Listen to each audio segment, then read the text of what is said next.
Hello dear students, स्वागत है आपका मेरे यूट्यूब चैनल पर। और आज हम लेकर के आए हैं कल 18 तारीख को होने वाला जो पेपर था हमारा 12th मैथ्स का राजस्थान बोर्ड का, उसको हमने यहाँ पर पूरा सॉल्यूशन प्रोवाइड करवाया है। पेपर को यदि आप देखेंगे तो इस बार पेपर है वो ब्लूप्रिंट के से बिल्कुल भिन्न है। आपके पास यहाँ पर क्वेश्चंस बहुत लेंथी आए हैं, साथ ही किसी भी प्रकार का कोई अथवा आपको नहीं दिया गया है।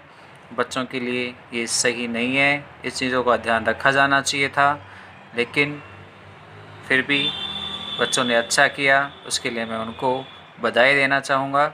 और यदि किसी ने किसी प्रकार की मिस्टेक की है या कुछ आपको डाउट्स हैं तो आप इस वीडियोज़ को देख करके अपने क्वेश्चनों की जांच कर सकते हो कि उन क्वेश्चंस के आंसर हमने सही किए या नहीं किए। आपको मनोबल नीचे नहीं रखना है। वैसे आपके पास समय बहुत ज़्यादा था, आप अच्छे से प्रिपरेशन कर सकते थे, जैसे कहे गए थे मोस्टली क्वेश्चंस वैसे ही मिले हैं। बस क्वेश्चनों का चयन है वो सही तरीके से नहीं किया गया। छोटे क्वेश्चंस में भी बड़े बड़े क्वेश्चंस डाल दिए गए, बड़े क्वेश्चनों में भी पार्ट्स बना दिए गए, इसलिए पेपर इतना ज़्यादा लेंथी हो गया कि बच्चों से कर पाना बड़ा मुश्किल हुआ। खैर फिर भी जो भी है, हमने इसका सॉल्यूशंस आपको लिए प्रोवाइड करवाया है। आप इसे देखें और जांचें, चेक करें कि आपको कितना सही कर पाए आप इस पेपर को और कितना आपसे कहीं पर गड़बड़ हुई है। ठीक है, चलिए शुरुआत करते हैं हम पेपर की।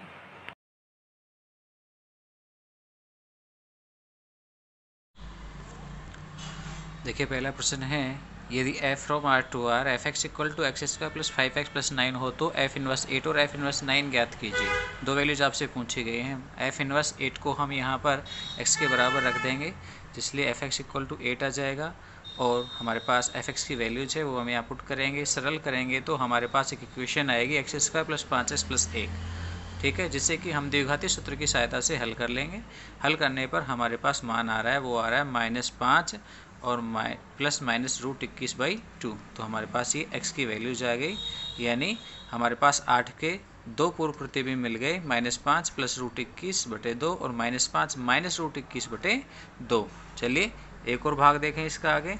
इसमें कहा गया कि f इनवर्स 9 निकालिए, तो हम इसको भी x के बराबर रख लेंगे और x के बराबर रख करके हम यहाँ पे एफ एक्स की वैल्यूज पुट करेंगे। एफ एक्स की जगह पर मान रखने के बाद 9 से 9 कट जाएगा और आपके पास एक्स स्क्वायर प्लस 5x बराबर 0 बच जाएगा। x हम यहाँ पे कॉमन लेंगे और आपके पास यहाँ से x के दो मान आएंगे, 0 और -5। तो 9 के लिए दो पूर्व प्रतिबिंब 0 और -5 होंगे। चलिए नेक्स्ट की तरफ बढ़ते हैं आगे। तो दूसरा क्वेश्चन है हमारे पास 1 नंबर का, जिसमें कह रहा है 2 tan और tan इनवर्स x प्लस में tan इनवर्स x क्यूब का मान ज्ञात कीजिए। तो यहाँ हम क्या करेंगे, जो आपके पास कोष्टक में लिखा हुआ है tan inverse x plus tan inverse x3, इसकी जगह पर tan इनवर्स x प्लस में tan इनवर्स y का सूत्र काम में लेंगे। तो जो बन जाएगा tan inverse x plus x³ / 1 - x into x³।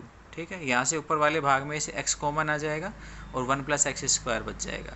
नीचे 1 - x की पावर 4 हो जाएगा, जिसके दो गुणनखंड बनेंगे 1 + x² और 1 - x²। 1 + x² 1 + x² से कट जाएगा, हमारे पास मान बचेगा 2x और 1 - x²। तो सरलीकृत होकर के हमारे पास यही मान आएगा। ठीक है, आगे बढ़ते हैं हम नेक्स्ट की तरफ। तो तीसरा क्वेश्चन है हमारे पास, यदि k + 4 - 1 3 k - 1, ये एक मैट्रिक्स है, वो एक अन्य मैट्रिक्स a - 1 3 - 4 के साथ बराबर है, तो a का मान बताइए। जब मैट्रिक्स बराबर हो तो उनके संगत अवयव समान होते हैं, तो हम उनकी तुलना करेंगे और तुलना करेंगे तो k - 6 = 4, जो यहाँ पर k - 4 है 6 है, उसकी जगह हम तुलना करेंगे यहाँ -4 के साथ में, तो हमारे पास ये वैल्यूज आएगी k की, k का मान आएगा 2। और फिर हम तुलना करेंगे पहले वाले अवयवों की, k + 4 की a के साथ में, k + 4 की a के साथ में तुलना करेंगे तो हमारे पास यहाँ k का मान 2 है, 2 पुट कर देंगे तो a की वैल्यूज आ जाएगी 6। तो ये हमारे पास तीसरे क्वेश्चन का आंसर है। आगे बढ़ें चौथे क्वेश्चन की ओर। चौथे क्वेश्चन में पूछा गया व्युत्क्रमणीय व अव्युत्क्रमणीय अवयवों को परिभाषित कीजिए। तो व्युत्क्रमणीय अवयव ये होते हैं, यानी ऐसी वर्ग मैट्रिक्स जिनके सारणिक का मान है वो अशून्य होता हो, तो वे सभी व्युत्क्रमणीय अवयव होते हैं। शून्य नहीं होता हो उन सभी को क्या कहेंगे, व्युत्क्रमणीय अवयव कहेंगे। और ऐसी मैट्रिक्स वर्ग मैट्रिक्स जिनके सारणिक का मान 0 होता है उन्हें हम अव्युत्क्रमणीय अवयव कह देंगे। ठीक है, जिनके लिए सारणिक का मान 0 नहीं होगा वो व्युत्क्रमणीय है यानी इन्वर्सिएबल है, और जिनके लिए सारणिक का मान 0 है वो अव्युत्क्रमणीय है यानी नॉन इन्वर्सिएबल है। चलिए आगे देखें। नेक्स्ट क्वेश्चन चौथा है, वो पांचवा है हमारे पास। सिद्ध कीजिए कि अंतराल -1 से +1 में फलन f(x) = x² - x + 1 न तो वर्धमान है और न ही हास्यमान है। हम दिए गए फलन को लेकर चलेंगे। दिए गए फलन के अंतर्गत f(x) = x² - x + 1 है। हम इसका अवकलन करेंगे। अवकलन करेंगे तो वैल्यूज हमारे पास आ जाएगी कितनी, 2x - 1। तो हम f' = 0 से चरम बिंदु या क्रांतिक बिंदु निकालेंगे। जब हम इसको वैल्यूज को यहाँ पे पुट करेंगे तो हमारे पास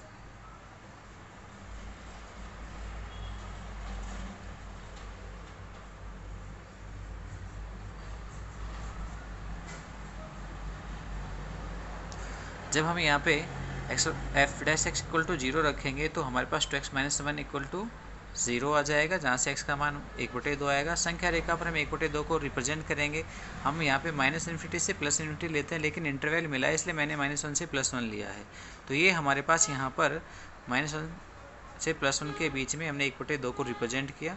हमने राइट साइड की तरफ से यानी दाएं तरफ से प्लस और बाईं तरफ माइनस का चिन्ह लगाया। हमने पढ़ा है कि धनात्मक भाग है वो वर्धमान को और ऋणात्मक है वो हास्यमान के लिए होता है। तो हम यहाँ इन इंटरवल्स को लिखें तो यहाँ -1 1/2 के अंतर्गत तो f वर्धमान होगा क्योंकि नेगेटिव पार्ट्स में है, और 1/2 से 1 वाला जो इंटरवल है इसमें फलन वर्धमान होगा। तो ध्यान दें -1 से +1 के बीच में फलन वर्धमान भी है और हास्यमान भी है, दोनों है। और दोनों है तो हमने पढ़ा है कि एक इंटरवल में फलन वर्धमान और हास्यमान हो तो वो न तो वर्धमान होता है न ही हास्यमान होता है। ठीक है, चलिए आगे बढ़ते हैं नेक्स्ट की तरफ।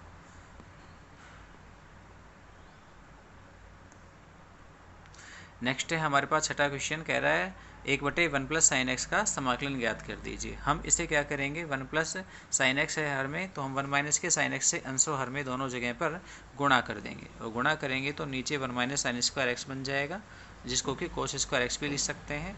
अब cos² x का एक में और sin x में अलग अलग भाग देंगे। एक में देंगे तो sec² बनेगा, और sin x में देंगे तो एक तो cos बन जाएगा sec और एक sin/cos बनेगा tan। तो sec² x सीधा सा समाकलन होता है हमारे पास किसके रूप में, tan x के रूप में, और sec x tan x का समाकलन भी सीधा होता है sec x होता है। तो ये हमारे पास आंसर आ गया tan x - sec x और प्लस में c समाकलन स्थिरांक। चलिए नेक्स्ट क्वेश्चन देखिए सातवां। सातवें में कह रहा है कि दो सदिश हैं, उनका सदिश गुणन ज्ञात कर दीजिए। वेक्टर एक को हमने नाम दे दिया वेक्टर a और दूसरे को हमने नाम दे दिया है वेक्टर b। तो हम a क्रॉस b निकालेंगे क्योंकि क्रॉस प्रोडक्ट दिया गया है। क्रॉस प्रोडक्ट सारणी की सहायता से निकाला जा सकता है। i j के पहले a के हम अदिश घटक लिखेंगे और फिर b के अदिश घटक लिखेंगे।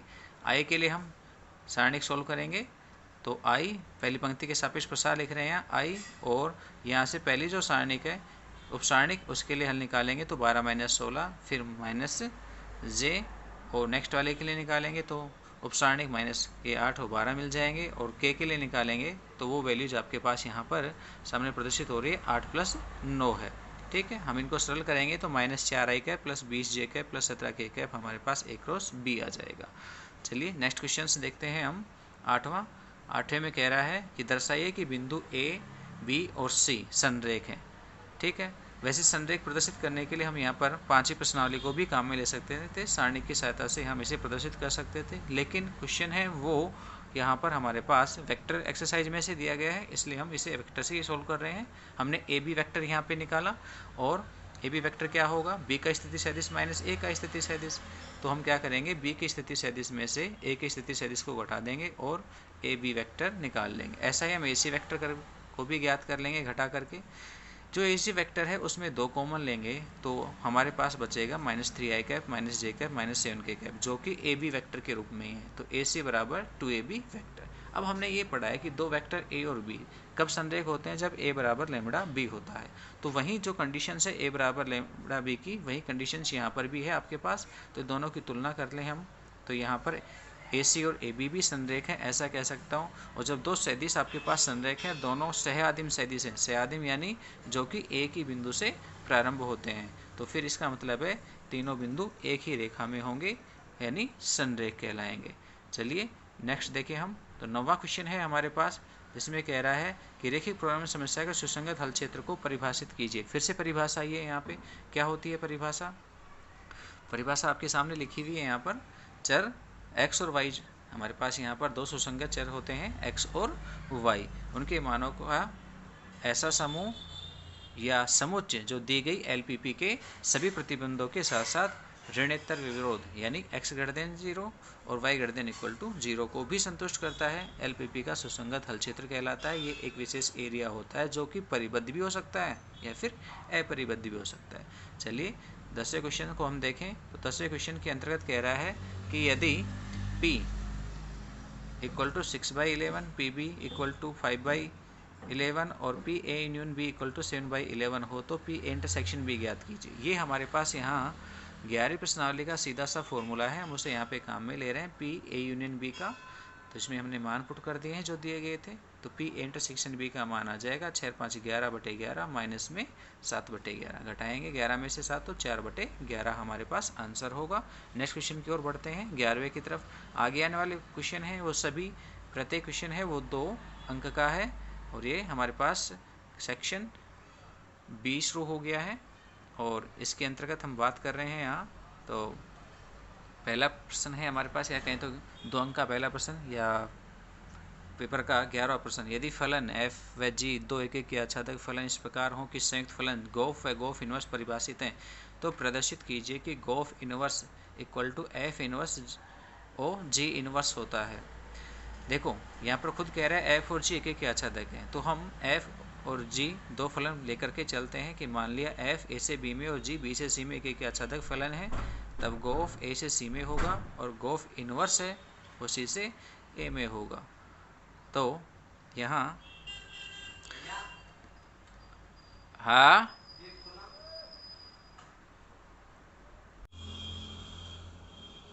तो अब हम मान लेते हैं f a से b में है तो f इनवर्स इसमें होगा भाई, b से a में हो जाएगा, उल्टा होता है। और g b से c में है तो g इनवर्स c से b में होगा। इनवर्स विद्यमान होंगे कि नहीं होंगे? बिल्कुल होंगे। क्यों? क्योंकि f और g कैसे हैं? एक एक ही आच्छादक है। तो हम f इनवर्स ओ g इनवर्स को कैलकुलेट करें, यहाँ से f इनवर्स और ओ जी इनवर्स को कैलकुलेट करें तो ये किससे किस में आएगा? सी से ए में आपके पास मिलेगा, बी से बी हट जाएगा, तो ये सी से ए में विद्यमान होगा। ऊपर देखा जाए तो गोफ इनवर्स भी सी से ए में है और यहाँ एफ इनवर्स ओ जी इनवर्स भी सी से ए में है। तो दोनों के लिए प्रांत और सह प्रांत कैसे हो गए? समान है, दोनों का प्रांत सी है और सह प्रांत ए है। अब हमें केवल एक चीज़ और प्रदर्शित करनी है यहाँ पर, क्या? परिसर। यदि गोफ इनवर्स और एफ इनवर्स और जी इनवर्स इन दोनों के परिसर भी समान हो जाएं तो दोनों फलन समान कहलाएंगे। तो हम इन दोनों के परिसर को समान करना चाहें तो हम फिर से मान लेते हैं कि यदि f ऑफ a = b है और gb = c है, तो हम गोफ a को कैलकुलेट करना चाहें तो हम इसको खोलेंगे g f a की वैल्यूज़ हमारे पास है b, तो हम यहाँ पे रख देंगे तो ये हो जाएगा gb, और gb की वैल्यू जैसी तो ये हो जाएगा c। तो हमारे पास यहाँ पे गोफ a आ गया c के बराबर, तो मैं a को लिख सकता हूँ गोफ इनवर्स c। ठीक है। अब ऐसे ही f = b है तो हम a = f इनवर्स b कह सकते हैं, और gb = c है तो b = g इनवर्स c कह सकते हैं। तो हम इससे क्या निकाल सकते हैं? हम इससे गोफ f इनवर्स और g इनवर्स c को कैलकुलेट कर सकते हैं। क्या मिलेगा यहाँ पे? हम f इनवर्स और g इनवर्स को सरल करेंगे तो g इनवर्स c की वैल्यूज़ होती है b, हमने यहाँ पे रख दी। f इनवर्स b का मान होता है a, वो भी रख दिया। तो गोफ इनवर्स तो f इनवर्स और g इनवर्स c की वैल्यूज है वो a के बराबर आ गई। जबकि पीछे जो हमारे पास एक्स समीकरण 2 थी वो भी यही थी जिसमें भी a का मान है, और यहाँ पर भी क्या मिला है? मान a ही मिला है।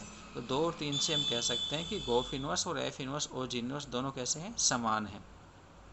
इसलिए क्या हो गया? फर्स्ट से तो हमारे पास प्रांत और परिसर दोनों समान हैं, वो प्रांत और सह प्रांत, जबकि नंबर 4 जो क्वेश्चन है वो कहती है कि इनके परिसर भी समान है। इसलिए गोफ इनवर्स बराबर एफ इनवर्स और जी इनवर्स होंगे, यानी दोनों समान फलन होंगे। ठीक है, ये सिद्ध करवाया गया था 2 अंक के क्वेश्चन के रूप में। पेपर बहुत ही लेंथी आया इस बार, तो ये क्वेश्चंस बच्चों के लिए थोड़े परेशानी वाले भी रहे क्योंकि छोटे छोटे अंकों के रूप में बड़े बड़े क्वेश्चंस पूछ लिए गए। चलिए 12 क्वेश्चंस देखते हैं हम। यदि a बराबर 2i इक्वल टू एक मैट्रिक्स आपको मिली है तो कह रहा है ए ट्रांसपोज ज्ञात कीजिए। हमारे पास मैट्रिक्स ए है, हम इस मैट्रिक्स ए को ज्ञात करने के लिए 2i का पक्षांतरण कर देंगे इधर, तो ये जाएगा 2i प्लस में मैट्रिक्स जो भी दी गई है, i की वैल्यूज पुट कर देंगे। i क्या है, एक तत्समक आव्यूह है 3 क्रम का, तो हमने यहाँ पे पुट कर दिया है, क्योंकि योग तभी संभव है जो 3 क्रम का होगा। हालांकि प्रश्न में लिखा हुआ है, मैंने लिखा नहीं है यहाँ पे उसे।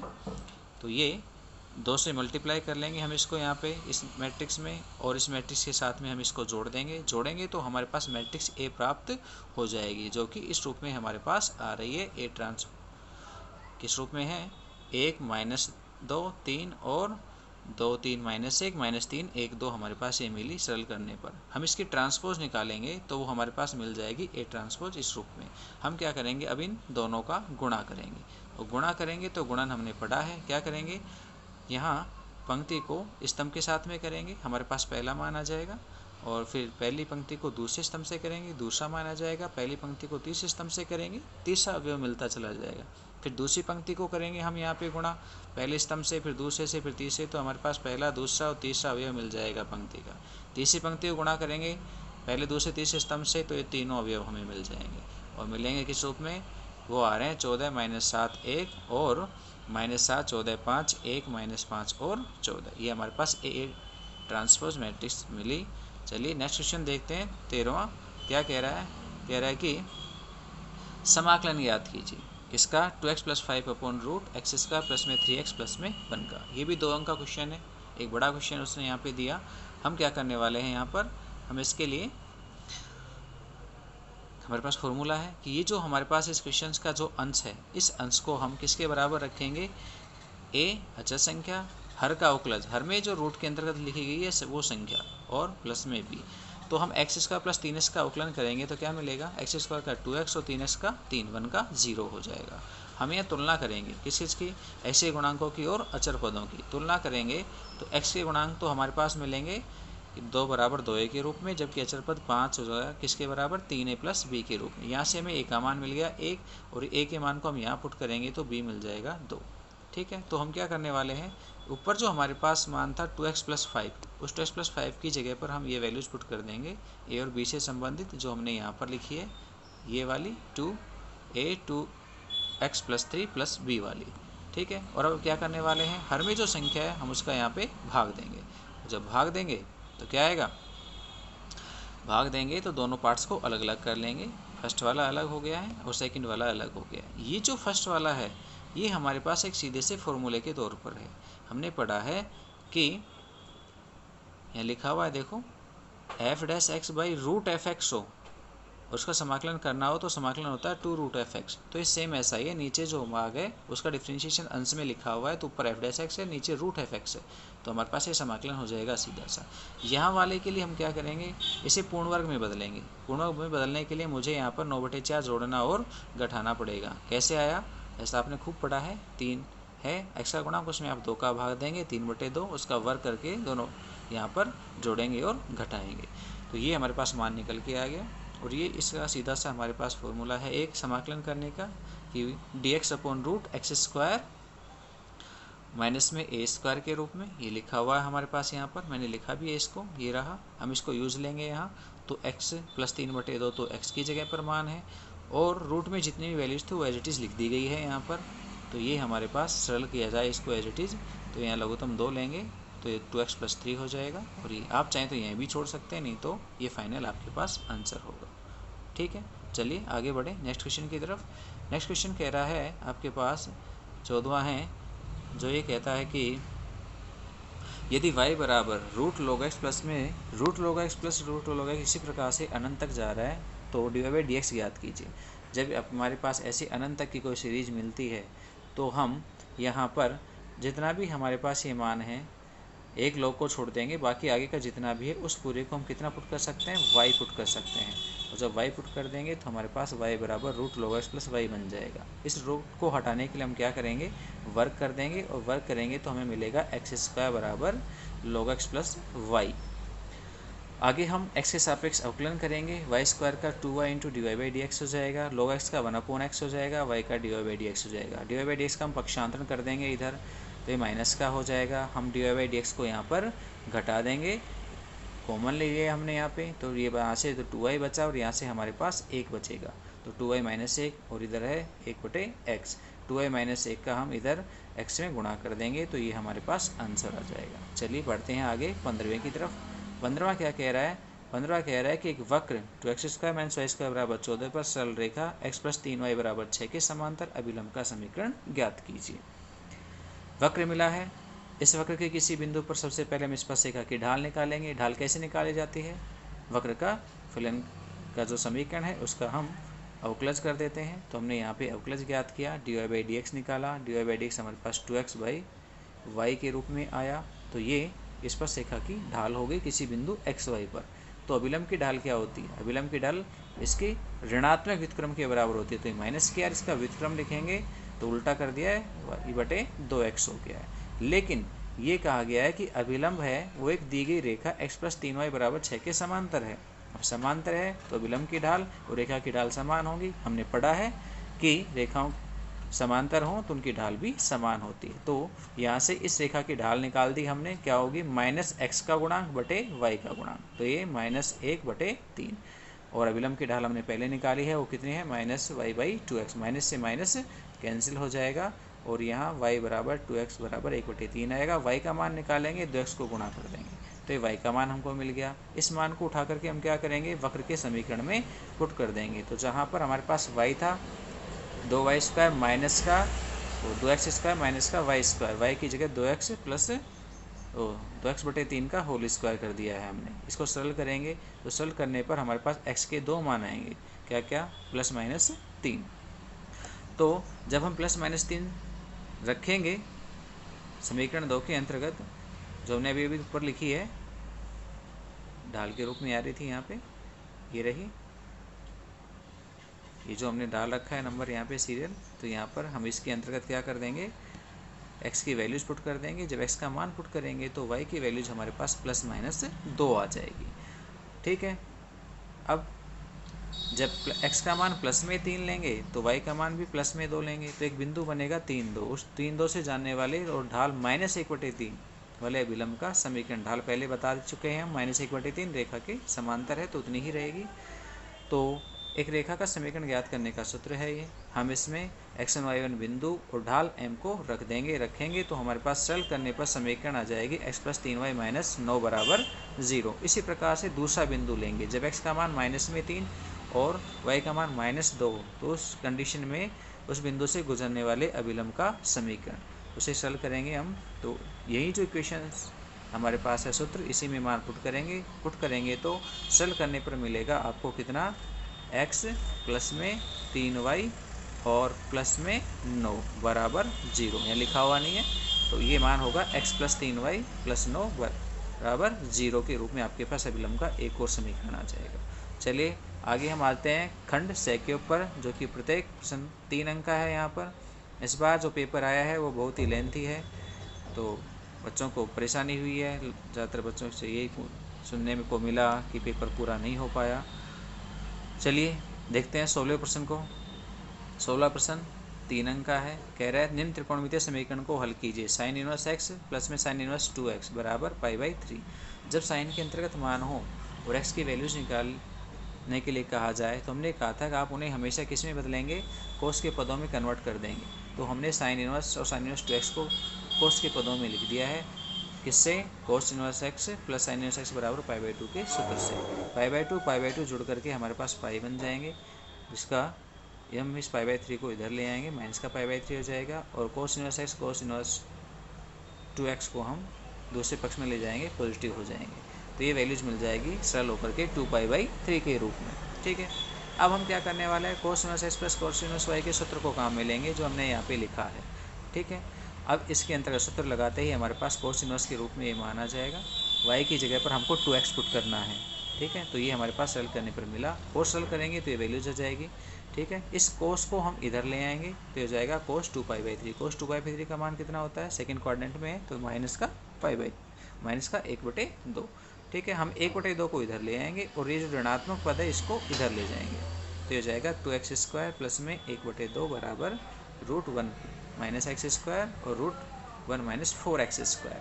रूट हटाने के लिए हम यहाँ पर वर्ग कर देंगे, वर्ग करेंगे तो हमारे पास मान आ जाएगा 4x⁴ प्लस 2x² प्लस 1/4, और सामने वाले पे रूट हट जाएंगे, दोनों संख्याएं गुणा में हो जाएंगी। हम इनको गुणा करेंगे तो गुणा करने पर हमारे पास ये मान आ जाएंगे, इसमें से 4x⁴ कट जाएंगे, शेष बचे हुए को हम सरल करते हैं तो ये जुड़ करके 7x² हो गए, और इधर 1 में से 1/4 को घटाया तो 3/4 आ गए।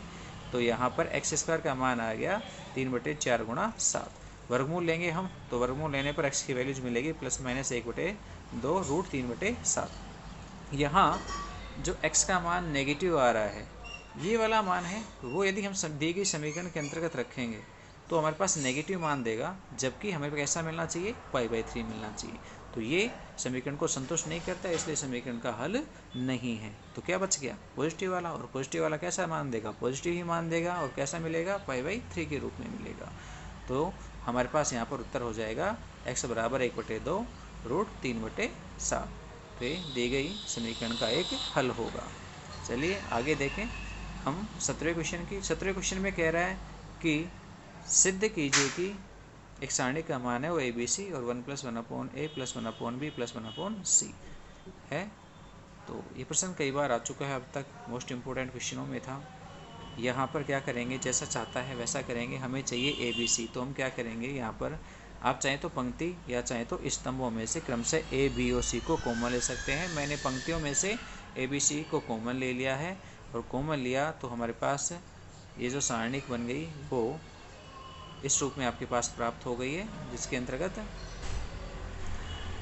1/a + 1 1/a 1/a, ठीक है, ऐसा दिख रहा है। यदि मैं यहाँ पे ध्यान दूँ तो मैं इनको जोड़ूंगा तो मेरे पास केवल 1/a ही जुड़ेगा, लेकिन यदि मैं इनको पंक्तियों के रूप में जोड़ता हूँ तो मेरे पास जैसे चाहते हैं वैसा गुणनखंड प्राप्त हो जाएगा। तो मैंने यहाँ संख्या लगा दी है R1 + R2 + R3 की, यानी तीनों को मैंने R1 की जगह पर जोड़ दिया है, और जोड़े तो हमारे पास ये मैट्रिक्स इस रूप में आ गई है। अब इसमें देखा जाए तो पहली पंक्ति में एक समान अवयव है, तो उसको हम क्या कर लेंगे, उभयनिष्ठ ले लेंगे। उभयनिष्ठ लेंगे तो ये मैट्रिक्स आपके पास इस रूप में प्राप्त हो जाएगी, जो आपके सामने यहाँ लिखी हुई है, ठीक है। अब क्या करने वाले हैं हम, ये जो C2 है इसमें से C1 को घटा देंगे, और C3 में से भी हम C1 को घटा देंगे। तो C2 में से C1 और C3 में से C1, ये हमने संक्रिया लगाई, घटाएंगे तो आपके पास यहाँ पर इस रूप में एक सारणी प्राप्त हो रही है, और इस सारणी का हम पहली पंक्ति के सापेक्ष में प्रसार कर देंगे। प्रसार करेंगे तो हमारे पास ये सारणी सरल करने पर केवल एक मान देती है, तो बाकी जो गुणांक है वो एज इट इज रह जाएगा। तो ये सत्यापित हुआ, 3 अंक का क्वेश्चन था। चलिए 18वें प्रश्न को देखें। 18वां प्रश्न 5वीं प्रश्नावली इनवर्स मैट्रिक्स के अंतर्गत है। क्या कह रहा है, कह रहा है कि निम्नलिखित समीकरण निकाय को हल कीजिए। समीकरण निकाय मिला है, हम सबसे पहले क्या करेंगे, इसे वापस गुणा करेंगे। पहली पंक्ति को स्तंभ के साथ में, दूसरी पंक्ति को स्तंभ के साथ, तीसरी पंक्ति को स्तंभ के साथ, तो हमारे पास यहाँ पर 3 अवयव आ जाएंगे। इधर वालों को हम क्या करने हैं, जोड़ देंगे। जोड़ेंगे तो हमारे पास ये मैट्रिक्स आ गई। दोनों मैट्रिक्स समान है, हम दोनों की तुलना कर लेंगे। तुलना करेंगे तो हमारे पास यहाँ पर 3 समीकरण आ जाएंगे। तो ये समीकरण निकाय बन गया। इस समीकरण निकाय से हम वापस क्या करेंगे, मैट्रिक्स रूप प्राप्त करेंगे, ठीक है। XYZ के गुणांकों के रूप में तो ये मैट्रिक्स बन गई, और चर पदों की ये मैट्रिक्स बन गई, और अचर संख्याओं की ये मैट्रिक्स बन गई, जिनको कि हम किस रूप में लिखते हैं, AX और B के रूप में लिखते हैं। तो ये क्या बन जाएगी, X बराबर B। मैं यहाँ पर A इनवर्स से इसको मल्टीप्लाई करूँ दोनों पक्षों में, तो X बराबर A इनवर्स B बन जाएगा, ठीक है। A मेरे पास है, A से हम क्या निकालेंगे, एडजेंट A निकालेंगे, ठीक है। हम यहाँ पंक्ति वाइज निकालेंगे एडजेंट्स, और जब यहाँ पर हम एडजेंट्स निकालेंगे तो कैसे निकालते हैं, सेखंडों की साथ्य से। तो हम पंक्ति के सेखंड निकालेंगे, उनको यहाँ स्तंभों के रूप में लिखेंगे। तो 3 का जो सेखंड है वो कितना आएगा, -1। आप निकाल दे सकते हो। 1 को गुणा करेंगे किससे, 2 से, और 1 गुणा होगा 3 से, तो 2 - का 3 कितना मिलेगा, -1। ऐसे सारे निकाले हुए हैं ये। तो एडजेंट ए मैंने सीधा लिखा है यहाँ, तो आप भी इसे ज्ञात करके सीधे लिख सकते हो। फिर हमको चाहिए सारणी के का मान। सारणी के का मान कैसे निकाल सकते हैं, यहाँ पर पहली पंक्ति के अवयवों को उनके संगत सेखंडों से गुणा करके। तो हमने यहाँ पे इनको गुणा किया तो हमारे पास मान आए कितना, -17। ये सारणी के का मान है। तो हम यहाँ पर A इनवर्स निकाल देंगे। A इनवर्स निकालने का सूत्र एडजेंट A बटे सारणिक A लिखा हुआ है, ठीक है। तो सारणी के का मान तो माइनस में 1/17 और ये एडजेंट ए है ये आपके सामने। अब हम x को निकालना चाहते हैं। ऊपर जो हमारे पास समीकरण एक थी वो थी a इनवर्स b, तो ये तो है a इनवर्स और इसको हमने गुणा कर दिया किससे, b के साथ में। ठीक है, तो ये माइनस 1/17 तो ऐसे कैसे रह जाएंगे और इनका हम गुणा करेंगे तो ये गुणा आएगा और गुणा करने पर हमारे पास जो मान आ रहे हैं वो आपके पास यहाँ सामने लिखे हुए हैं। क्या क्या आ रहे हैं, माइनस का 1/17, इसमें हम माइनस के 17 का भाग दे देंगे 1 2 3।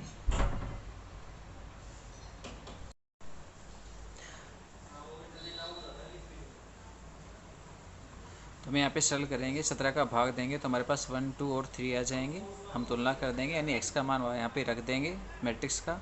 तो तुलना करने पर x बराबर 1, y बराबर 2, z बराबर 3 हमारे पास उत्तर आ जाएंगे। चलिए नेक्स्ट को देखें।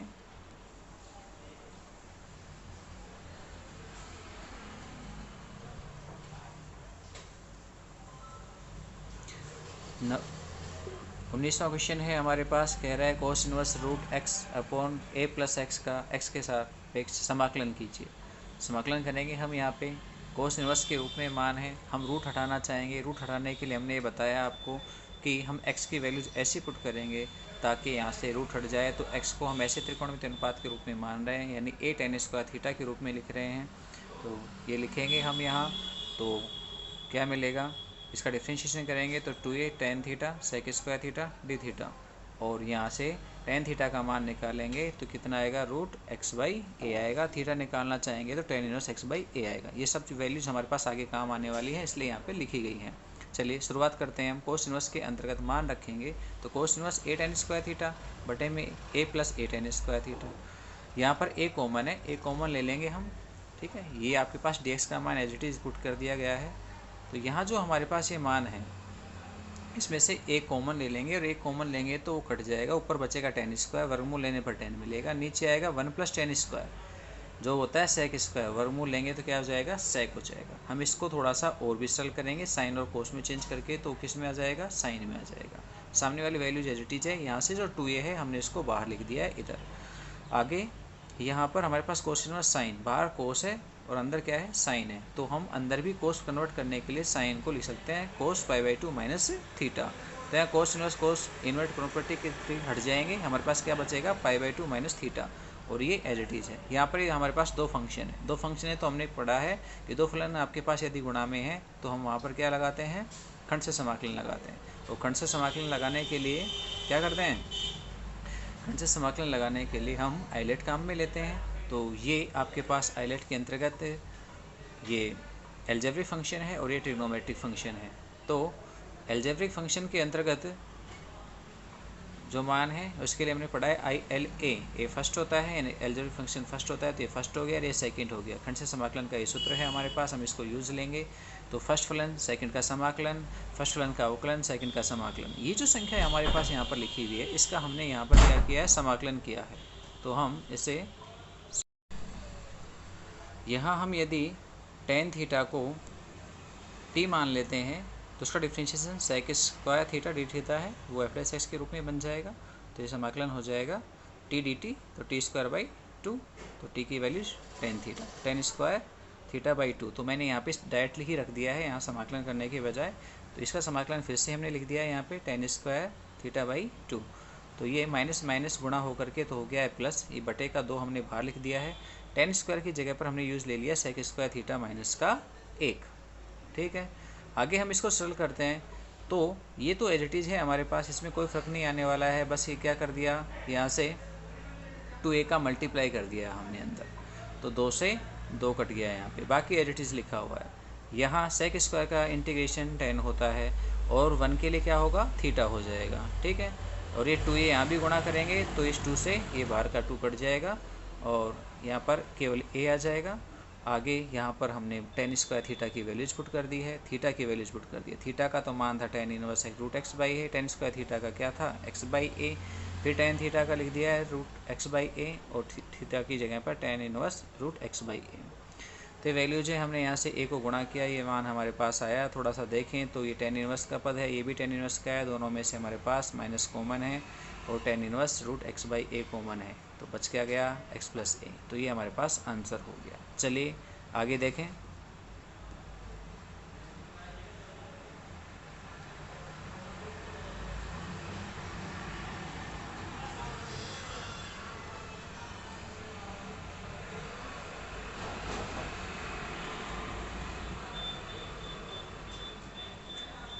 नेक्स्ट है हमारे पास 20वां क्वेश्चन कह रहा है परवलय दो दिए गए हैं आपको, उनके मध्यवर्ती क्षेत्र का क्षेत्रफल ज्ञात कीजिए। हम दोनों के लिए परवलय के लिए क्या करने वाले हैं, डायग्राम बनाते हैं। ये जो परवलय है इधर वाला, ये तो है फर्स्ट वाला और ये है वो सेकंड वाला है। दोनों जहाँ काट रहे हैं उसका क्षेत्रफल हमको निकालना है। दोनों किस बिंदु पे काटते हैं, पहले इस बिंदु को बिंदु को ज्ञात करना चाहें तो हम दोनों समीकरणों को क्या करेंगे, हल करेंगे। हमने सेकंड इक्वेशन में से y का मान निकाला और पहली वाली इक्वेशन में y की जगह पर पुट कर दिया, सरल किया। सरल करने पर हमें x के रूप में एक समीकरण मिली और समीकरण के हम यहाँ पे गुणनखंड करते हैं तो हमारे पास x के दो मान आ जाते हैं, 0 और क्या क्या 4ax² 1/3 घात इसकी।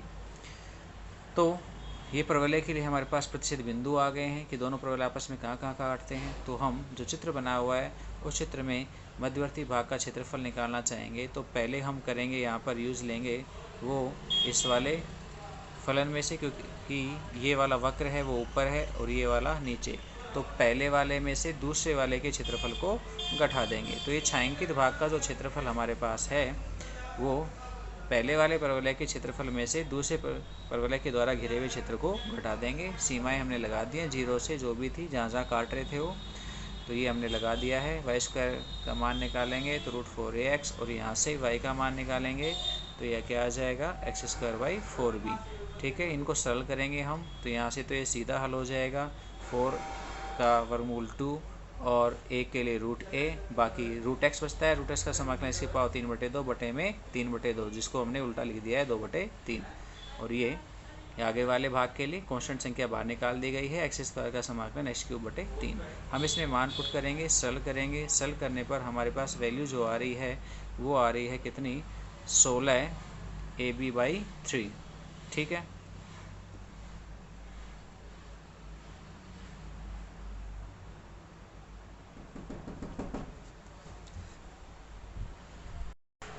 नेक्स्ट 21वां प्रश्न है हमारे पास एक वृत्त और एक रेखा है। इसके अलावा एक्स के मध्यवर्ती प्रथम चतुर्थांश में स्थित क्षेत्र का क्षेत्रफल ज्ञात करना है। आपको यहाँ पर वृत्त का समीकरण मिला है, रेखा का समीकरण मिला है। हम इन दोनों से डायग्राम बनाएं तो ये हमारे पास सामने बना हुआ डायग्राम है, ये देखिए। अब यहाँ पर देखें हम तो यहाँ वृत्त और रेखा दोनों काट रहे हैं एक बिंदु पर और एक इधर भी काट रहा है। हमारे पास हालांकि ऊपर वाला काम का है जो कि फर्स्ट क्वाड्रेंट में है, फर्स्ट क्वाड्रेंट की वैल्यूज पॉजिटिव होती है तो हमें पॉजिटिव वैल्यूज यहाँ पे निकालने हैं। तो हम क्या करेंगे, दोनों समीकरणों को हल करेंगे। रेखा के समीकरण से मान उठा करके वक्र के समीकरण में रख देंगे और यहाँ से x का मान आ जाएगा +-4, यानी ये रेखा वृत्त को x=4 और x=-4 पर काटेगी। ठीक है, अब प्रश्न के ऊपर आ जाते हैं हम। तो कह रहा है कि वृत्त, रेखा और एक्सिस के बीच का घिरा हुआ क्षेत्र जो कि हमने यहाँ पे छायांकित कर रखा है, तो इसके ऊपर हमें क्षेत्रफल निकालना है छायांकित भाग का। तो कुछ भाग तो घिरा हुआ है रेखा के द्वारा, कुछ घिरा हुआ है किसके द्वारा, वृत्त के द्वारा। तो हम छायांकित भाग का क्षेत्रफल निकालेंगे तो सूत्र यूज लेंगे कि रेखा का क्षेत्रफल और प्लस में वृत्त के द्वारा घिरा हुआ क्षेत्रफल। जो हमारे पास सीमाएँ आई थी x की वो हमने यहाँ पर सीमाएँ यूज ले ली हैं। ठीक है, मान रख दिया है रेखा का y, इसमें तो y का मान x है और वृत्त के y में मान आएगा वो होगा √32 - x²। 32 को आप क्या कह सकते हो, 4 √2 का होल स्क्वायर। ठीक है, इसके लिए हमने सूत्र लगा दिया यहाँ पे a² x² वाला, ये मान हमने इसका पुट कर दिया है। अब इसके अंतर्गत मान रखेंगे यानी सीमाओं को रखेंगे, तो सीमाएं रखने पर हमारे पास जो वैल्यूज़ आ रही है वो फर्स्ट में तो 16/2 -0, यहाँ पर भी हम रखेंगे इस जगह पर x की जगह पर 4√2, तो ये मान 32 हो जाएगा। 32 - 32 0, तो मैंने फर्स्ट भी 0 लिख दिया है। नेक्स्ट वाले के अंदर अगर हम बात करते हैं तो x की जगह पर 4√2 पुट करेंगे तो 4√2 से 4√2 कट जाएगा, ये साइन इनवर्स 1 हो जाएगा। 32 में 2 का भाग दिया 16 आ गए हैं। फिर हम 4 रखेंगे तो निम्न सीमा रखते हैं तो नेगेटिव हो जाते हैं साइन, तो हमने साइन चेंज कर दिया है यहाँ पे। ये हो गया है 4/2 32 और x की जगह पे 4 रखेंगे तो 16 आ जाएंगे। इस वाले में आ जाइए, इस वाले में पुट करेंगे तो 32/2 यानी 16 और साइन इनवर्स 4 से 4 कट जाएगा 1/√2। ठीक है, सरल किया, ये मान आया। सरल करने पर 8 से 8 यहाँ पर कट गए और 8 पाई में से हम 4 पाई को घटाएंगे तो आंसर हमें मिल जाता है 4 पाई वर्ग इकाई। चलिए आगे बढ़ें, नेक्स्ट क्वेश्चन को देखते हैं।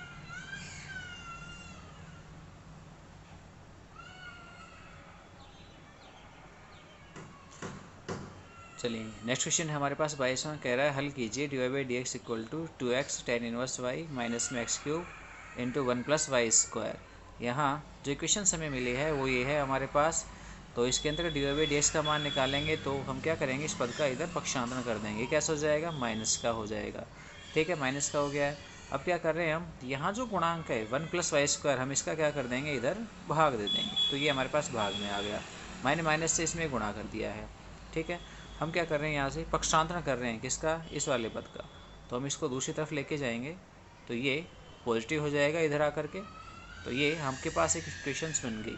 ठीक है, यदि मैं यहाँ पर से इस जगह पर tan इनवर्स y को मैं थोड़ी देर के लिए v मान लेता हूँ तो इसका डिफ्रेंशिएशन करेंगे हम तो हमारे पास ये मान आ जाएगा dy/dx के रूप में। किसके सापेक्ष किया गया डिफ्रेंशिएशन है, x के सापेक्ष डिफ्रेंशिएशन किया गया है। ठीक है, हम क्या करेंगे, यहाँ पर ये जो मान मिलेगा tan इनवर्स y का डिफ्रेंशिएशन वगैरह ये सारी वैल्यूज हम समीकरण 1 में पुट कर देंगे। तो क्या हो जाएगा, इस पूरी जगह पर तो आ जाएगा dy/dx और ये 2x इस tan इनवर्स y की जगह पर v आ जाएगा और सामने x³ है वो x³ ऐसे कैसे। अब हम इस इक्वेशन को देखें, dv/dx प्लस में 2xv प्लस में बराबर में x³। तो ये क्या है, v में एक रेखिक समीकरण है। अब इसकी हम तुलना कर देते हैं, यहाँ पर तुलना करेंगे तो p का मान 2x आएगा, क्यों का मान आ रहा है x³। तो हम इंटीग्रेटिंग फैक्टर निकालेंगे e इंटीग्रेशन p dx के रूप में। इसे सोल्व किया हमने तो क्या मिला हमें यहाँ पर e x² है। जब x का हम यहाँ पे समाकलन करेंगे तो होगा x²/2 और 2 से 2 कट जाएगा तो क्या आ जाएगा e⁻x²। ठीक है, तो समीकरण का अभिष्ट हल ज्ञात करने का सूत्र है हमारे पास चर राशि इंटू इंटीग्रेटिंग फैक्टर। जिसके अंतर्गत रेखिक समीकरण थी वो चर राशि यानी v में थी तो v और इंटीग्रेटिंग फैक्टर बराबर integration q if into dx plus c। हम यहाँ पे सारे मान पुट कर देंगे। ठीक है, ये जो x³ है हम इसके टुकड़े करते हैं यहाँ पर क्या क्या x² और x। ठीक है, x² का डिफ्रेंशिएशन 2x होता है तो 2 भी चाहिए तो मैंने 2 से गुणा किया और यहाँ पे 2 से भाग कर दिया है। ठीक है, हम x² को t मान लेंगे, t मानेंगे तो इसका डिफ्रेंशिएशन 2x dx हो जाएगा। तो ये जो 2x dx है इसकी जगह पर तो आ जाएगा dt और x² की जगह t और यहाँ भी e⁻t बन जाएगा। तो ये मान हमारे पास बन गया 12/2 और t e⁻t dt। और t e⁻t dt के लिए हमारे पास सीधा सूत्र है समाकलन करने का, क्या होता है e⁻t और t-1। यदि कोई डायरेक्टली निकाल सकता है, याद नहीं रहता है तो इसका क्या करें, खंड से समाकलन कर ले यहाँ पर। तो 1/2 और e⁻t t-1 हमारे पास इंटीग्रेशन आया। अब वापस t की वैल्यूज पुट कर देंगे, यहाँ से e(x²) का भाग दे देंगे तो भाग देंगे तो यहाँ e(x²) से e(x²) कट जाएगा और इधर यहाँ पर आपके पास e⁻−x² आ जाएगा, क्योंकि अंश में लेके जाएंगे तो वो नेगेटिव हो गई है घात। हम यहाँ पर v का मान पुट कर देंगे, v का मान पुट करेंगे, v का मान था tan इनवर्स y। तो ये हमारे पास उत्तर आ गया।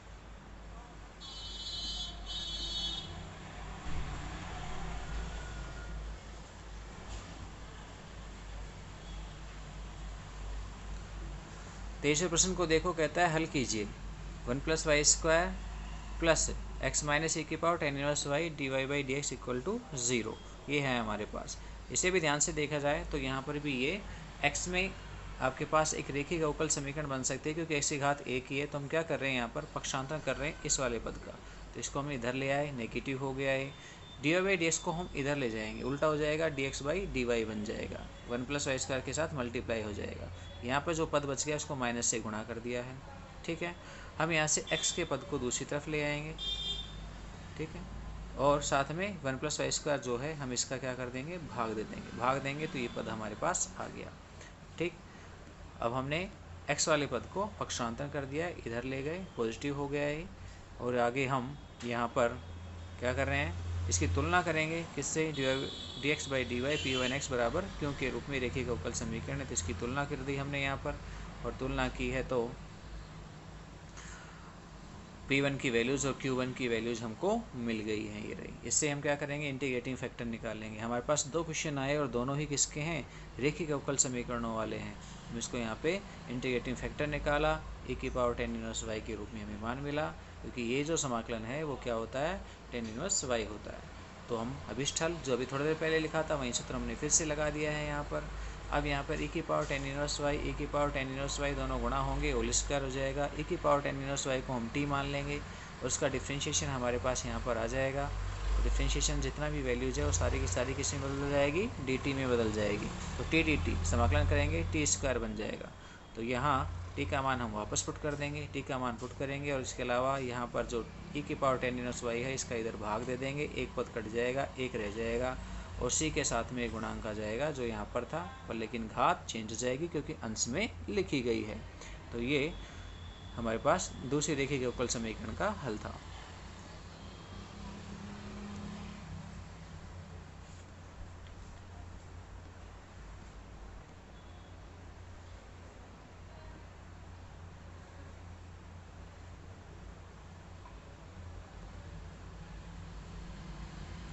चलिए 24वां प्रश्न देखते हैं। कहता है सिद्ध कीजिए कि दी गई तिर्यक ऊंचाई और महत्तम आयतन वाले शंकु का अर्धशीर्ष कोण tan−1√2 होता है। हमने यहाँ पर एक शंकु का डायग्राम बनाया और हमने ये मान लिया कि इसकी तिर्यक ऊंचाई है वो l है और अर्धशीर्ष कोण है वो क्या है, थीटा है। ठीक है, तो यहाँ मैंने इसकी त्रिज्या r और ऊंचाई h ले ली है। तो इस त्रिभुज OO'B के अंतर्गत, जो कि कैसा है, एक समकोण त्रिभुज है, इस समकोण त्रिभुज में हम साइन थीटा और कोस थीटा की वैल्यूज निकाल सकते हैं। तो यहाँ से r और h के मान आपके पास आ जाएंगे। शंकु के आयतन की बात हो रही है, महत्तम आयतन की, तो हम आयतन निकालेंगे। आयतन के अंतर्गत r² और h इनकी जगह पर वैल्यूज पुट कर देंगे। वैल्यूज पुट करेंगे तो सरल करने पर हमारे पास v जो आएगा वो होगा πl³ sin² theta cos theta. ठीक है, हम इसका थीटा के सापेक्ष क्या कर देंगे, अवकलन कर देंगे। तो ये हमारे पास सामने अवकलन लिखा हुआ है, आप ये सामने यहाँ पर ये अवकलन रहा। इस अवकलन के अंतर्गत सरल किया जाए तो यहाँ पर देखें हम sin² थीटा साइन थीटा से गुणा होगा, माइनस का साइन क्यूब हो गया है और ये हमारे पास 2 sin कोस और कोस गुणा होकर cos² हो गया। एक बार हम फिर से दोबारा थीटा के सापेक्ष अवकलन करेंगे तो यहाँ बाहर वाली कंडीशंस तो एज इट इज ही है, लेकिन ये जो साइन क्यूब है इसका डिफ्रेंशिएशन करेंगे तो -3 गुणा में आगे घात, साइन की घात 1 कम हो जाएगी, यानी sin² और साइन का डिफ्रेंशिएशन कोस। अगले वाले में आ जाएंगे 2 एज इट इज है, साइन का डिफ्रेंशिएशन कोस है और cos² एज इट इज है। आगे फिर हम यहाँ पे 2 साइन को एज इट इज रख लेंगे, sin² का cos² का डिफ्रेंशिएशन करेंगे तो कोस के डिफ्रेंशिएशन में सबसे पहले घात नियम लगेगा, 2 गुणा में आएगा तो 2 दूनी 4 हो जाएंगे। तो 4 साइन थीटा और एक घात कम करेंगे कोस और कोस का डिफ्रेंशिएशन माइनस साइन, तो ये माइनस में आ गया मान। ठीक है, सरल किया गया, ये हो गए क्योंकि 3 ये हैं 4 ये हैं, जुड़ करके कितने हो गए, 7 हो गए माइनस के। महत्तम मान के लिए हमने ये पढ़ा है कि dv/d थीटा यानी जो हमारे पास आयतन था उस आयतन का अवकलन है वो 0 के बराबर होगा। इससे हमारे पास थीटा की वैल्यूज़ प्राप्त हो जाएगी। हम इनको सरल करते हैं तो tan² थीटा बराबर 2 मिला। tan थीटा का मान ±√2 होगा, लेकिन मैंने प्लस का ही लिखा, क्यों, क्योंकि थीटा जो है वो एक न्यून कोण है अर्धशीर्ष कोण के रूप में। इतना पता है हमें कि शंकु का जो शीर्ष है वो शीर्ष कोण अधिक कोण के रूप में हो सकता है, इसलिए अधिक कोण का आधा करेंगे तो क्या मिलेगा, न्यून कोण ही मिलेगा, इसलिए पॉजिटिव ही रहेगा, नेगेटिव रहने की ज़रूरत नहीं है। तो यहाँ साइन थीटा बराबर में आपके पास वैल्यूज निकाली जाए, tan की पता है तो साइन निकाल सकते हो, साइन से क्या भी निकाल सकते हो, कोस भी निकाल सकते हो। फिर ऊपर हमारे पास d² v/d थीटा स्क्वायर था, ये जो मान आ रहा था ये, इसके अंतर्गत हम क्या कर देंगे, इन साइन और कोस के मानों को पुट कर देंगे और पुट करेंगे तो हमारे पास ये वैल्यूज रहेंगी। इनको थोड़ा सा सरल करते हैं। यहाँ पे 1/√3 का क्यूब है तो एक का तो ऐसे कैसे रहेगा, और नीचे √3 के लिए क्यूब करेंगे तो 3√3 बनेगा। यहाँ भी 3√3 बन जाएगा क्योंकि 3 का √3 है, इसका स्क्वायर करेंगे तो 3 आ जाएगा, √3 बाहर है तो 3√3। 2 का √2 का स्क्वायर 2, 2 को 7 से गुणा करेंगे 14 बनेंगे। ठीक है, घटाएंगे तो माइनस के 12, माइनस की संख्या है, इसका मतलब है आपके पास मान कैसा है, 0 से छोटा है। ऋणात्मक वैल्यू 0 से छोटी होती है। और यदि सेकंड डिफ्रेंशिएशन आपके पास क्या हो, <0 हो, तो हमने कहा है कि ऐसी कंडीशन में क्या होता है, फलन महत्तम। तो यहाँ आयतन है वो कैसा होगा, महत्तम आयतन होगा, किसके लिए, tan थीटा = √2 के लिए। तो ये सत्यापित हुआ।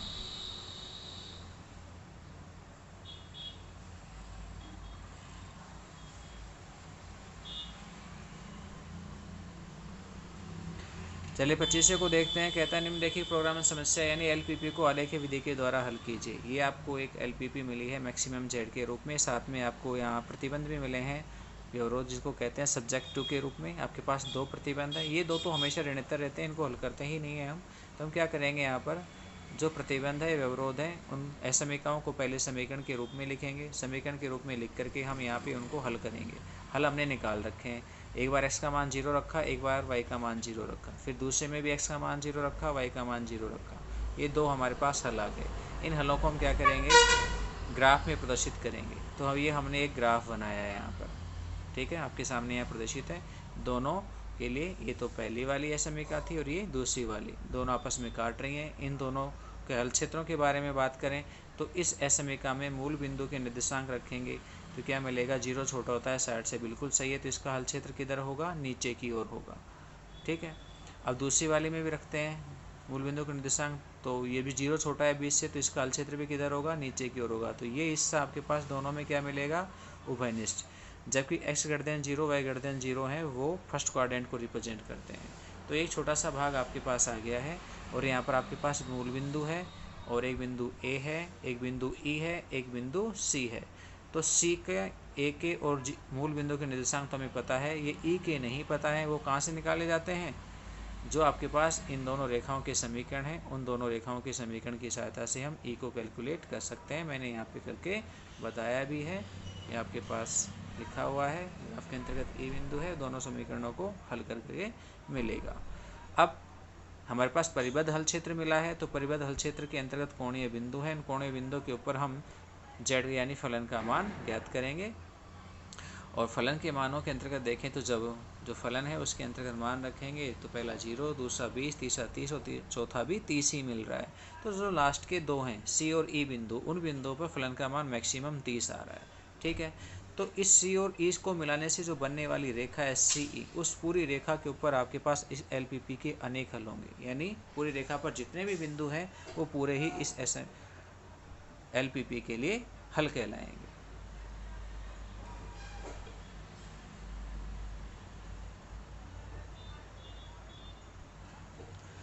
छब्बीसवां प्रश्न, यहाँ से हमारे पास प्रत्येक प्रश्न है वो 6 अंक का आ गया है। 26वां प्रश्न है, एक फलन f(x) = mod x-1 + 2 mod x-2 + 3 mod x-3 है for every x belongs to R। तो बिंदु x = 1, 2, 3 पर सांतत्यता व अवकलनीयता का परीक्षण कीजिए। ये हमारे पास छठी एक्सरसाइज के अंतर्गत सांतत्यता परीक्षण अवकलनीयता से संबंधित एक्सरसाइज में से क्वेश्चंस हमेशा पहले 2 अंक का आता था, इस बार यहाँ पे 6 अंक का क्वेश्चन उसने दे दिया है बनाकर। खैर कोई नहीं, जो हमारे पास फंक्शन है उस फंक्शन को हम थोड़ा सा सरल करेंगे, यानी मापांक फलन की बजाय हम उसे सरल फंक्शन के रूप में लिखेंगे। तो हमने मापांक की शर्तों को यहाँ पे काम में लिया है, खूब सिखाए हैं ये चीज़ें हमने आपको बनाना। हमने इसको सरल किया तो फलन हमारे पास इस रूप में आ गया, ठीक है।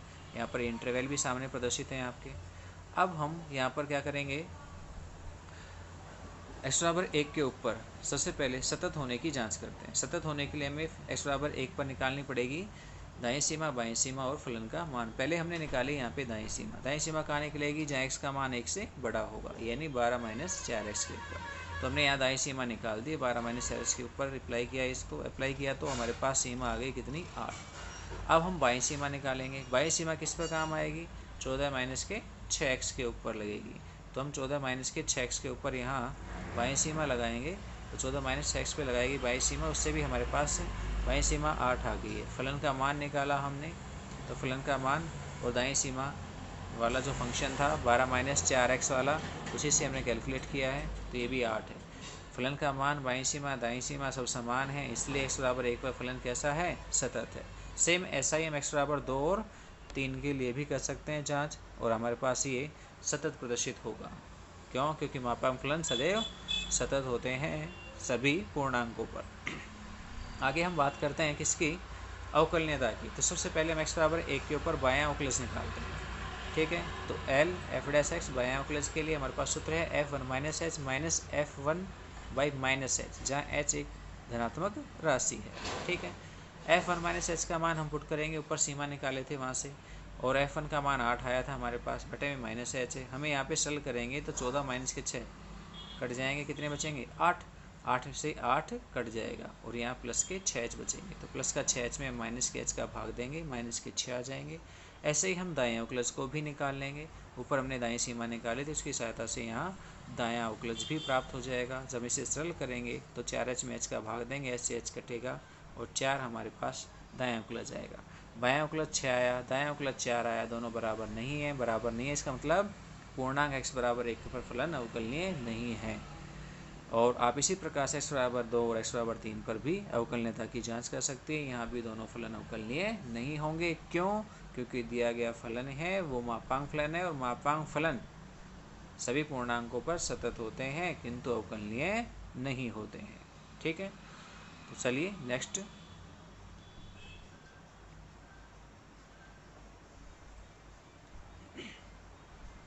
27वां प्रश्न है हमारे पास, कह रहा है सिद्ध कीजिए I integration 0 to pi log 1 plus cos x d x. तो हम क्या करने वाले हैं, यहाँ इसे ले लिया हमने आई मान लिया है। हम यहाँ गुणधर्म 4 काम में लेंगे। तो गुणधर्म 4 से क्या हो जाएगा, हम x की जगह पर क्या करेंगे, पाई माइनस एक्स रखेंगे। तो पाई माइनस एक्स रखा तो हमारे पास ये फंक्शन इस रूप में आ गया। हम दोनों को जोड़ देंगे, 1 और 2 को जोड़ेंगे तो हमारे पास ये 2i हो जाएगा, i और i तो। और यहाँ दोनों फंक्शन जोड़ दिए हमने। जोड़ेंगे तो यहाँ पर log की प्रॉपर्टी लगेगी, ये दोनों गुणा हो जाएंगे, 1 माइनस कोस स्क्वायर हो जाएगा। 1 माइनस कोस स्क्वायर का सूत्र होता है साइन स्क्वायर। यहाँ घात है वो किस में चली जाएगी, गुणा में चली जाएगी। तो ये गुणा में आ गया है हमारे पास 2 और इस 2 से ये 2 कट जाएगा और ये 0 से पाई log साइन x हो गया है। ठीक है, अब ये i बराबर 0 to pi log sine x। हम इस पाई को थोड़ा सा चेंज करके लिख रहे हैं 2 इंटू पाई बाई 2 के रूप में। ठीक है, हमारे पास एक 7वां गुणधर्म है, वो ये कहता है 0 से 2a के रूप में आपके पास सीमाएं हैं और यदि वो फलन 2a के अंतर्गत एक आवर्ती फलन है तब तो 2 गुणा में आ जाएगा। और यदि वो आवर्ती फलन नहीं है, माइनस एफ एक्स के साथ बराबर है, तो उस कंडीशन में फलन का मान आपके पास 0 हो जाएगा। तो यहाँ हम देखें तो log sine pi minus x है, ये 2a की जगह पर कितना था पाई, तो पाई माइनस एक्स वो log साइन एक्स के रूप में यानी फलन के रूप में ही बराबर है। तो यहाँ से आपके पास पहला वाला ये भाग काम आएगा यानी 2 गुणा में आ जाएगा। ठीक, अब हम क्या करेंगे, यहाँ पर log sine x d x क्या फिर से समाकलन करना चाहेंगे और समाकलन करने के लिए हम फिर P4 लगाएंगे और P4 लगाएंगे तो यहाँ पाई बाई 2 माइनस एक्स आ जाएगा x की जगह पर। Sine pi by 2 minus x की वैल्यूज कोस एक्स होती है। ये समीकरण 4, हम 3 और 4 को क्या कर देंगे, जोड़ देंगे। जोड़ेंगे तो सेम जैसे थोड़ी देर पहले ऊपर किया था, i और i जुड़ करके तो हो जाएंगे 2i और ये 2 हमारे पास कॉमन आ गया है बाहर। log साइन एस और log कोस एक्स जुड़ जाएंगे, log की प्रॉपर्टी से दोनों गुणा हो जाएंगे, साइन एस कोस एक्स होगा। हम इसमें यहाँ पर 2 से गुणा कर देंगे और 2 से भाग कर देंगे। जब 2 से गुणा करेंगे तो 2 साइन एक्स कोस एक्स है और साइन 2x बनेगा और बटे का 2 है वो बटे 2 एज इट इज यहाँ पर है। हम यहाँ फिर से log की प्रॉपर्टी काम में लेंगे और log की प्रॉपर्टी लगा करके इस 2 को हम साइड में लिख देंगे अलग से माइनस में log 2 के रूप में। ठीक है, हम यहाँ पर क्या कर रहे हैं, फिर 2x को क्या मान रहे हैं, t डिफ्रेंशिएशन करेंगे तो 2x dx आ जाएगा। ठीक है, तो dx का मान आएगा dt बाई 2, तो ये dt बाई 2 हो जाएगा। अब हम यहाँ पे मान रखेंगे i, ये dt बाई 2 का तो 1/2 बाहर आ गया है। इंटीग्रेशन ऐसे कैसे है, सीमाएं चेंज करेंगे। 0 जब x का मान 0 तो t भी 0। जब x का मान हम यहाँ पाई बाई 2 रखेंगे तो t कितना आ जाएगा, पाई आ जाएगा। तो सीमाएं 0 से पाई हो गई हैं तो log साइन t और dt। ठीक है, 2x की जगह पर t और dx की जगह पर dt बटे 2 बाहर लिखा हुआ है, पहले कह दिया है। और माइनस में इंटीग्रेशन 0 से पाई बाई 2, ये log 2 था, कांस्टेंट संख्या है, बाहर लिख दिया है। तो dx का समाकलन करेंगे। यहाँ पे हम इस वाली जगह पर एक बार फिर से गुणधर्म 7 को काम में लेंगे जैसे थोड़ी देर पहले लिया था। हम यहाँ पर इसे पाई को फिर से चेंज करेंगे, सेम वही क्वेश्चन है, एज इट इज़ है, इसलिए मैंने इसको डायरेक्टली लिख दिया है गुणधर्म 7 में से। ठीक है, तो 2 से 2 ये कट जाएगा आपके पास और ये 2 यहाँ से निकलेगा गुणा वाला, तो 2 से 2 बटे में था वो कट गया है यहाँ पर। तो log साइन t और माइनस में log 2 और ये dx का समाकलन हो गया कितना, x। ठीक है, अब हमारे पास ये जो मान आ रहा था वो ये आ गया है, ऐसा भी था। हम इस वाले के अंतर्गत यहाँ सीमाएं पुट करेंगे तो पाई बाई 2, तो पाई बाई 2 और log 2 गुणा में है तो log 2। ठीक है, ये जो मान है इसमें हमने पहला गुणधर्म लगा दिया है यहाँ पर। और पहले गुणधर्म में ये था कि चर राशि बदलने से समाकलन पर कोई इफेक्ट नहीं पड़ता है, तो ये एज इट इज ही रहेगा। ये जो मान हमने लिखा था ये सब क्या है, पहले हमारे पास आ चुका है और उसके अंतर्गत समीकरण 3 में ये वैल्यूज इसके बराबर थी, दुगने था यहाँ पर, तो हम इस 2 का इधर भाग दे देंगे तो कितना बनेगा, i/2 बन जाएगा। i/2 का पक्षांतरण करेंगे, घटा देंगे, i में से i/2 को घटाएंगे तो i/2 बचेगा। ये मान एज इट इज है। हम इस 2 से इस 2 को काट देंगे तो i बराबर माइनस में π/2 हो जाएगा। ये जो माइनस में है इस माइनस को इस 1 की घात बना देंगे और जब 1 की घात बनेगी तो ये हो जाएगा 1/2। तो ये हमारे पास सिद्ध करवाया गया था, तो ये सिद्ध हो गया है।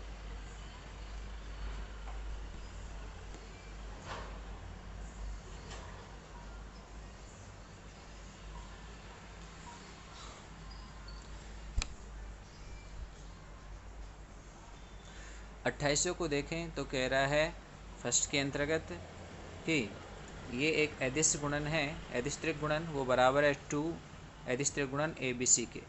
तो ये मैंने सबसे पहले इस LHS वाले भाग को लिया, अदिश त्रिक गुणन के रूप में लिखा मैंने a+b dot b+c cross c+a के रूप में। ठीक है, मैंने अंदर b को गुणा कर दिया c+a से और c को भी गुणा कर दिया है c+a से। ठीक है, इस गुणा को हमने और आगे किया और यहाँ भी इस गुणा को और आगे किया, तो b cross c plus b cross a plus c cross c plus c cross c cross c है यहाँ पर c vector cross c vector, तो एक वेक्टर का स्वयं के साथ में क्रॉस प्रोडक्ट क्या होता है, 0 होता है, तो हम इसको क्या कर देंगे, छोड़ देंगे। तो ये आपके पास नेक्स्ट वैल्यूज आ गई है, वो यहाँ पर लिखी हुई है इस रूप में। अब हम इसे और सरल करते हैं आगे, ये मान हमारे पास आया, सरल करेंगे a+b को हम डॉट प्रोडक्ट करेंगे b क्रॉस c से, a+b को डॉट प्रोडक्ट करेंगे b क्रॉस a से, a+b को हम डॉट प्रोडक्ट करेंगे c क्रॉस a से, तीनों के साथ में डॉट प्रोडक्ट हो गया।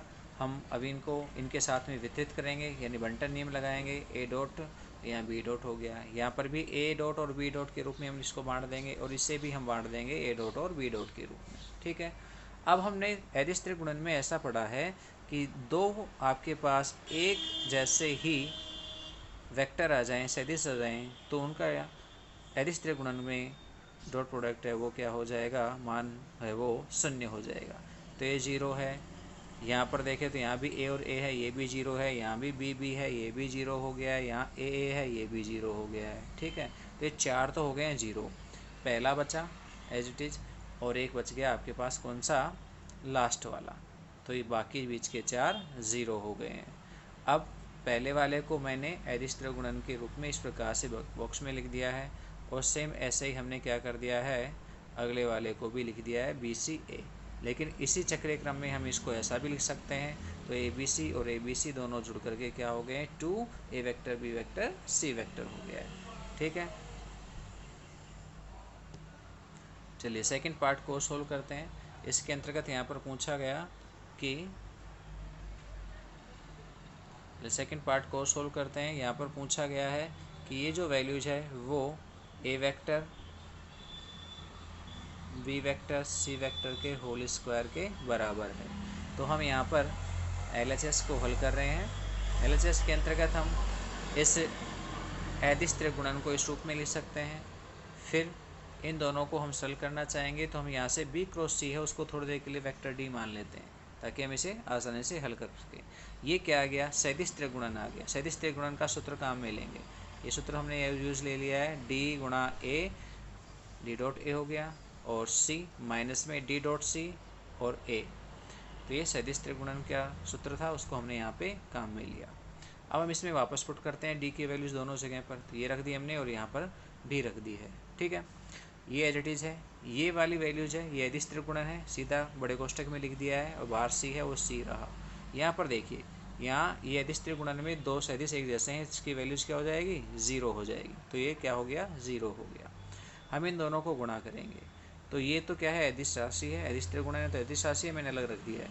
A cross B vector dot C vector ये आ गया है, तो ये भी क्या बन गया, ABC। इसका क्रम मैंने बदल करके इस रूप में लिख दिया है क्योंकि चक्रीय क्रम में इन्हें चेंज कर सकते हैं। तो ABC को ABC से गुणा करेंगे हम, तो क्या बन जाएगा, A vector B vector C vector का होल स्क्वायर हो गया। ठीक,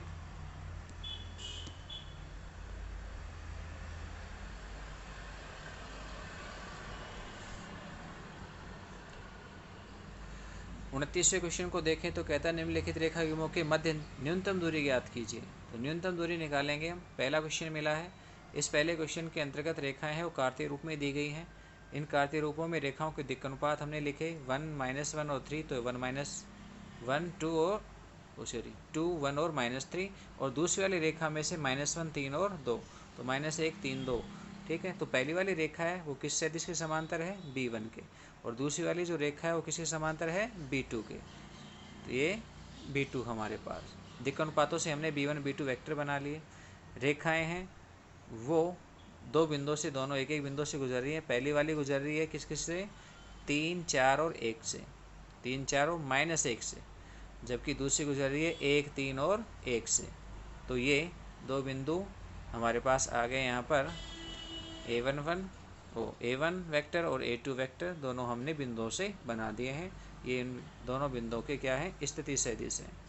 ठीक है, तो हम यहाँ पे क्या निकालेंगे? A2 माइनस A1 वेक्टर को ज्ञात करेंगे। तो ये A2 की वैल्यूज है, ये A1 की वैल्यूज है, घटा दी है हमने, यहाँ घटाई तो ये आपके पास A2 minus A1। B1 cross B2 vector निकाला हमने, कितना आया? 11i माइनस j प्लस 7 के आया।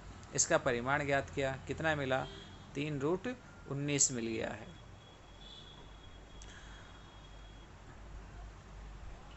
तो लघुत्तम दूरी का ये सूत्र है हमारे पास, हमने इसको काम में लिया। A2 माइनस A1 वेक्टर की जगह पर वैल्यूज रखी, B1 क्रॉस B2 की वैल्यूज पुट की, दोनों का डॉट प्रोडक्ट हमने किया।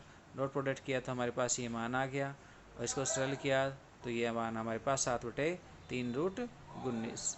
ठीक है, चलिए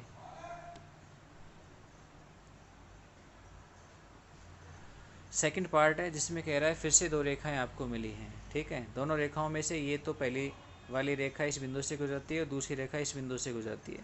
तो दोनों बिंदुओं की स्थिति सदिशों के निर्देशांक मिल गए। फिर ये किस सदिशों के समांतर हैं, उन सदिशों की बात करें तो पहला वाला है ये और दूसरे वाला ये, दोनों को कंपेरिजन करें तो दोनों कैसी हैं? बराबर ही हैं। 2i + 3j + 6k दोनों सेम है। इसका मतलब दोनों रेखाएं कैसी हैं? एक ही सदिश के समांतर है, यानी दोनों रेखाएं समांतर हैं। तो दोनों रेखाओं के मध्य न्यूनतम दूरी, समांतर रेखाओं के मध्य न्यूनतम दूरी का सूत्र काम में लेंगे। ठीक है, यहाँ से B वेक्टर के लिए गुणांक है वो हैं 2, 3, 6, और A2 माइनस A वेक्टर के हैं वो हैं कितने? 2, 1, -1। हमने यहाँ से इसको सरल किया और नीचे हमने B वेक्टर के परिमाण को लिखा है। ऊपर वाले को हमने सरल किया सारणी को, तो हमारे पास ये एक वेक्टर आ गया, नीचे का परिमाण एज इट इज है। ऊपर वाले वेक्टर का भी हमें परिमाण चाहिए तो हमने इसका परिमाण लिख दिया है। 9 का वर्ग 81, 14 का 196, 4 का 16। इन सभी को हम जोड़ते हैं तो कितने हो गए? ये 393 हो गए, 293 हो गए। और नीचे √49 है और वर्गमूल लेंगे 49 का तो 7 आ जाएगा। तो ये हमारे पास दो समांतर रेखाओं के मध्य की न्यूनतम दूरी √293/7 इकाई।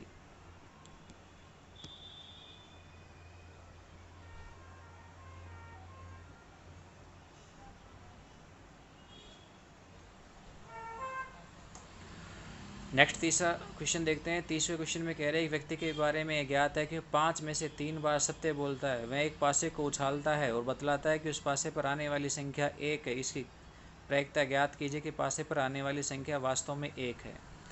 ठीक है, हम एक पासे को उछालते हैं, उछालने पर हमारे पास क्या क्या होगा? पासे पर जैसा कहा गया वैसी कंडीशंस के हिसाब से हम दो घटक घटनाएं बना रहे हैं। पहली E1 पासे पर 1 आना और दूसरी पासे पर 1 नहीं आना। 1 नहीं आएगा तो क्या आएगा? हम यूँ भी कह सकते हैं पासे पर 2, 3, 4, 5 या 6 आना। तो घटना E1 की जो प्रायिकता बनेगी वो प्रायिकता हमारे पास होगी 1/6, क्योंकि 1 आने की प्रायिकता 1/6 ही होगी और शेष अन्य 5 आने की प्रायिकता 5/6 हो जाएगी। ठीक है, अब व्यक्ति ये और बता रहा है कि पासे पर कैसी संख्या प्राप्त हुई है? 1 प्राप्त हुआ है। ठीक है, तब A/E1 का अर्थ है E1 घटना घटित हो चुकी है, A के घटित होने की प्रायिकता बताइए। हमने पासा उछाला और पासे पर 1 आया, घटना E1 कह रही है पासा उछालने पर 1 आना। तब व्यक्ति भी ये बताता है कि पासे पर 1 आया है। इसका मतलब व्यक्ति क्या कर रहा है? सत्य बोल रहा है। तो व्यक्ति के सत्य बोलने की प्रायिकता, व्यक्ति 5 में से 3 बार सत्य बोलता है तो सत्य बोलने की प्रायिकता कितनी हो गई? 3/5 हो गई है। चलिए आगे नेक्स्ट देखें। A/E2 की बात करें तो A/E2 की प्रायिकता, इट मीन्स पासे पर 1 नहीं आया, लेकिन व्यक्ति कह रहा है पासे पर एक आया, इसका मतलब व्यक्ति क्या कर रहा है, असत्य बोल रहा है। और असत्य बोलने की प्रायिकता एक में से एक हटा देंगे 3/5 को, तो कितनी आ जाएगी, 2/5। ठीक है। अब कह रहा है प्रश्न ये कि ये तो पता है कि व्यक्ति बता रहा है कि पासे पर एक आया, पर क्या वास्तव में पासे पर एक आया, इसकी क्या प्रायिकता है। तो वास्तव में पासे पर एक आने की प्रायिकता हमने यहाँ पर ज्ञात करनी चाहिए। यानी क्या पूछा गया, E1/a घटक घटना की प्रायिकता पूछी गई है। तो हम क्या करेंगे, घटक घटना की प्रायिकता किससे निकाली जाती है, बेज प्रमेय की सहायता से। तो हमने बेज प्रमेय का सूत्र लगाया है यहाँ पे, मान रखे। यहाँ देखें तो लघुत्तम 30 है और नीचे भी आपके पास लघुत्तम 30 है, तो लघुत्तम तो कट जाएंगे और यहाँ से अंश मिलेगा 3, यहाँ से भी अंश मिलेगा 3 और यहाँ से अंश मिलेगा 10। तो क्या हो गया आंसर, 3/13। तो ये हमारे पास यहाँ ये पेपर था इस साल सत्र 2020 के अंतर्गत। इस साल क्वेश्चंस पेपर बनाने में टीचर्स ने बहुत ही मिस्टेक की हैं। ना तो उन्होंने यहाँ पर किसी प्रकार का कोई अथवा दिया है और ना ही प्रश्नों का सही तरीके से चयन किया गया है। छोटे छोटे एक एक अंक के क्वेश्चनों में भी बड़े क्वेश्चंस हैं। 2 अंक के क्वेश्चंस इतने बड़े आ रहे हैं कि वो 6 अंक के क्वेश्चनों लायक हैं। 3 अंक के प्रश्न भी ऐसे ही हैं। 6 अंकों के प्रश्नों के अंतर्गत भी उसने डबल पार्ट बना दिए हैं। पेपर बहुत ही लेंथी था, वास्तव में बच्चों के लिए ये सही नहीं था। इन चीज़ों का ध्यान रखा जाना चाहिए। खैर जैसा भी था हमने आपको बता दिया, आप आकलन कर सकते हो आपका पेपर कैसा हुआ है। ठीक है, बाकी आप कंटिन्यू आगे, या आपके साथी हैं वो पढ़ना चाहते हैं तो मेरे चैनल पर आप आ सकते हैं। यहाँ डेली आपको एक वीडियो संबंधित विषय से संबंधित या किसी टॉपिक से संबंधित आपको अवश्य मिलेगी। ठीक है, धन्यवाद। घर में रहिए, सुरक्षित रहिए,